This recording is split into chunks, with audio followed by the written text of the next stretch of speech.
Salut à tous, c'est Craft17 et aujourd'hui on se retrouve pour une théorie One Piece dont j'ai déjà fait la vidéo en facecam, mais vu que je n'étais pas du tout satisfait du résultat, voici une version plus propre, uniquement faite en prise audio et en montage plutôt qu'en facecam, plus simple à tourner mais moins beau au rendu, disons.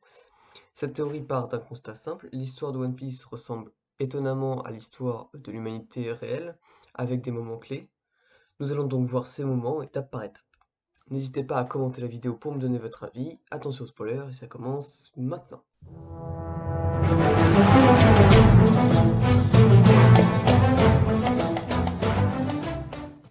Alors commençons par le commencement.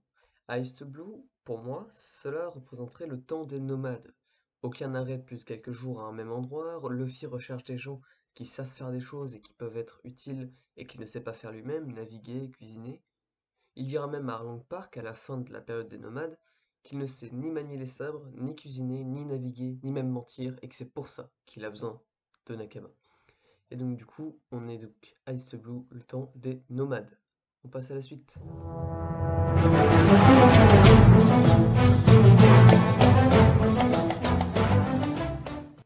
Ici, on est dans l'Égypte antique, et dans l'Empire romain qui tente de dominer les pays africains qu'il estime inférieurs. Crocodile représenterait Jules César ou Alexandre le Grand, qui sont considérés respectivement comme le romain et le grec avec le plus grand empire de tous les temps. De plus, on est bel et bien en rapport avec l'Égypte antique, car on voit bien qu'Alabasta en est clairement inspiré, notamment avec les gardes principaux qui sont aussi des oans d'animaux, totems de l'Égypte antique, le chacal et le faucon. On peut également remarquer que le pays est un pays totalement désertique, traversé par une rivière, tout comme l'Égypte.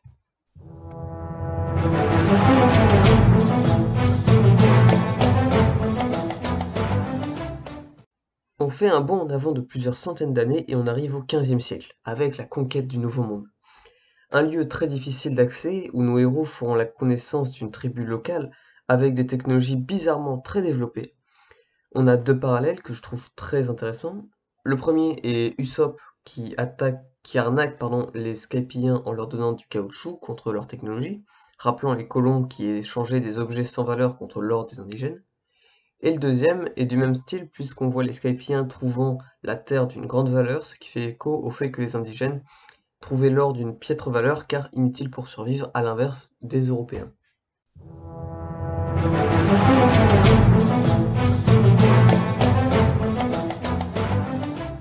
Ici, on arrive à la Renaissance. Déjà à Water 7, comme à la Renaissance, tout est beau, il y a des avancées technologiques. Le train des mers notamment, mais aussi l'apparition d'un cyborg en la personne de Franky, donc c'est pas exactement les mêmes avancées technologiques que chez nous, mais ça en reste. Tout est plus beau, plus aristocratique, disons. Ensuite, à Enies Lobby, on arrive plutôt vers la période fin moderne, avec une déclaration de guerre qui fait penser notamment à la Révolution. À la Révolution française notamment, mais aussi à d'autres révolutions qui ont eu lieu à la même période, un peu partout dans le monde. Alors, moi je me suis dit, si c'est une révolution, c'est parce que ça révolue quelque chose, ça crée des nouvelles choses. Bah, c'est exactement ce qui se passe avec les nouvelles techniques de Luffy, de Zoro, de Sanji, de Nami, ainsi qu'un nouveau personnage avec Franky, une nouvelle transformation pour Chopper, mais aussi une nouvelle menace avec le CP9. Et du coup, on a vraiment beaucoup de nouveautés, ce qui fait beaucoup penser à une révolution un peu, parce que Enies Lobby était quand même une sacrée révolution dans One Piece. On va pas se mentir, c'est le meilleur arc, hein quoi.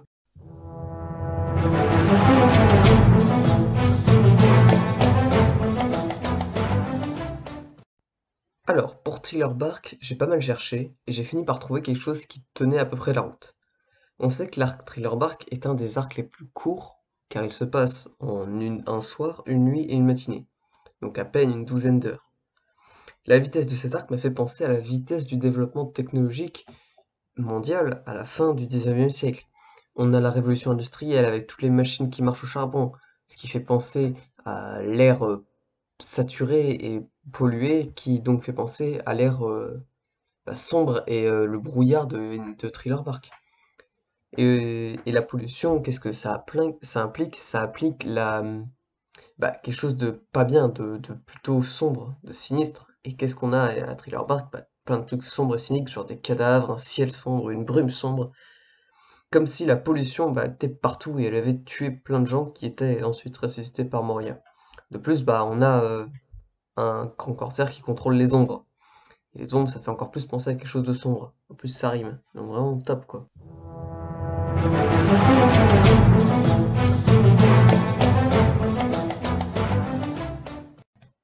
Bon, alors, la saga Marineford contient plusieurs étapes importantes. D'abord, l'archipel Chamondi, puis l'île des Femmes, Amazon Lily, puis Ipeldon, puis enfin Marineford. Voilà ce que je pense.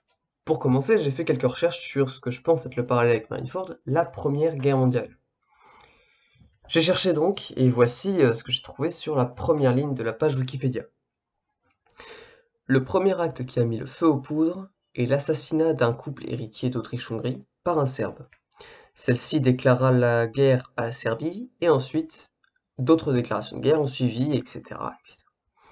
On peut donc lier cet assassinat et cette offense à la royauté au coup de poing de Luffy au Tenryubito et au molestage des Mugiwara sur les Tenryubito, qui est un excellent moment de One Piece. On adore tout ce qui est violence et agression.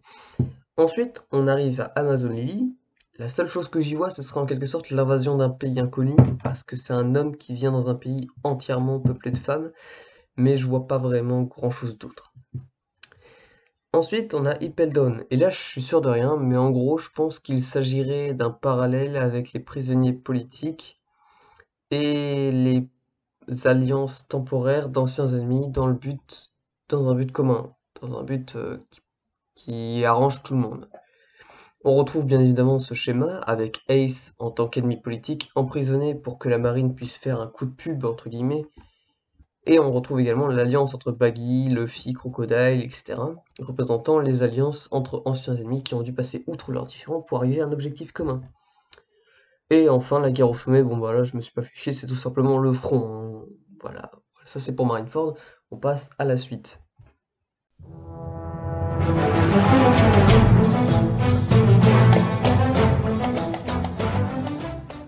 Alors, l'ellipse des 2 ans, pour moi, serait juste un parallèle avec la reconstruction de l'Europe et du monde après la Première Guerre mondiale. On a eu des pertes, on a eu des choses très graves qui sont arrivées, donc comme dans One Piece, et du coup, les pays se sont renforcés, comme Luffy et ses Nakama qui se sont renforcés au cours des années.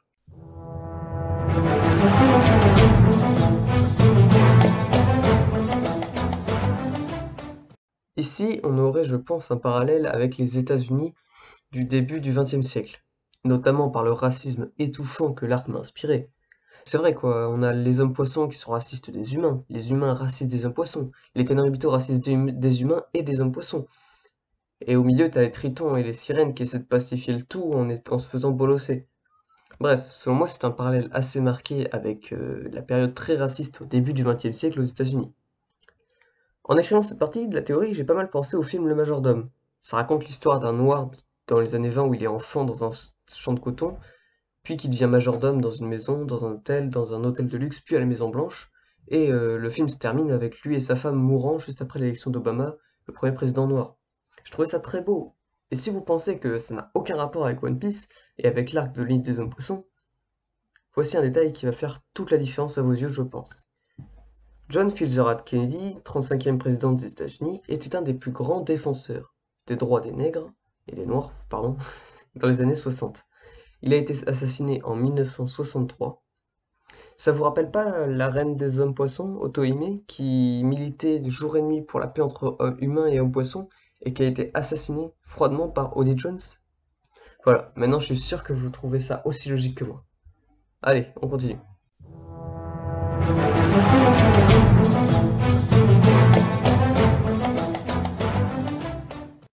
Alors ça, j'ai trouvé ça beaucoup plus simple. Je pense que c'est simplement un parallèle avec la dictature franquiste espagnole des années 30 à 70, sous la dictature du général Franco. On a pas mal d'éléments similaires. Dressrosa rappelle évidemment l'Espagne. Il y a bien sûr les dictateurs avec Doflamingo, mais aussi la panique du peuple, et une métaphore à peine subtile d'une dictature. Je rappelle qu'une des caractéristiques de la dictature est la privation de liberté, et la cage de Doflamingo est une assez bonne métaphore pour dire que les habitants ne sont pas libres. Et oui, car une cage, bon, c'est pas top. Alors, j'ai oublié de parler de Punk Hazard, mais je vais y revenir avec Zou.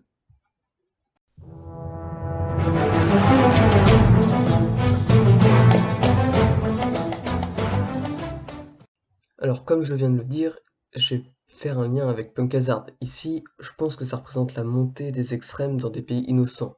Je pense que l'utilisation du gaz de César Clown dans Punk Hazard et à Zoo est assez clairement en rapport avec l'extermination des Juifs dans des camps de concentration qui a commencé bien avant la guerre pour ceux qui l'ignoraient. J'y pense encore plus car à Punk Hazard, on a César Clown qui est considéré comme un maître bienveillant par ses sujets et ces sujets finissent quand même par être tués par le même gaz. Ça me rappelle vachement les juifs qui pensaient ça normal d'être envoyés dans les camps d'extermination, puis qui ont été trahis et tués. Donc voilà pour Zo, on passe aux derniers arcs en acte, donc Wall Cake et Wano Kuni. Attention, gros spoiler.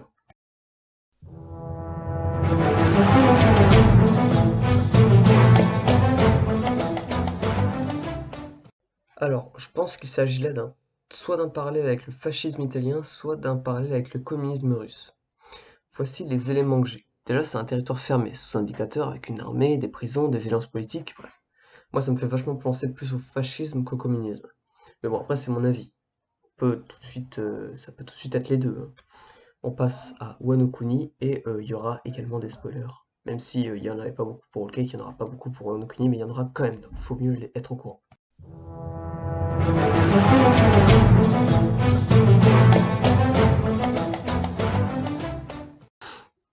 Alors, l'arc peut se découper en deux parties selon moi, et on n'a toujours pas fini la première partie, donc ça va être une théorie dans une théorie, mais bon, on va y aller.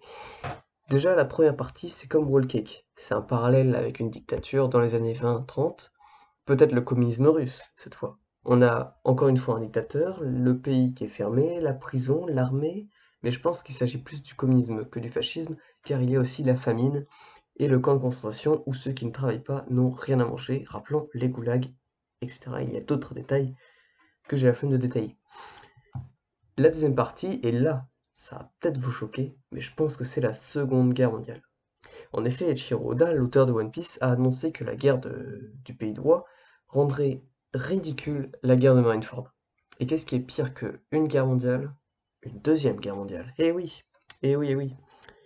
Bon, pour le moment, on n'en sait pas plus sur Wano Kuni, donc je vous invite à suivre le manga en même temps que moi, car de toute façon, je pourrais pas totalement théoriser s'il n'y a aucun élément à théoriser.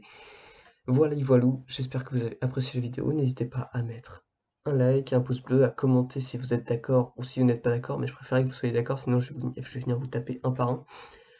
Et n'hésitez pas à vous abonner, évidemment, à activer la cloche des notifications, à partager la vidéo, à faire tout ce que vous voulez tant que c'est bénéfique pour moi. Bref, moi je vous dis à la prochaine, salut à tous, bye!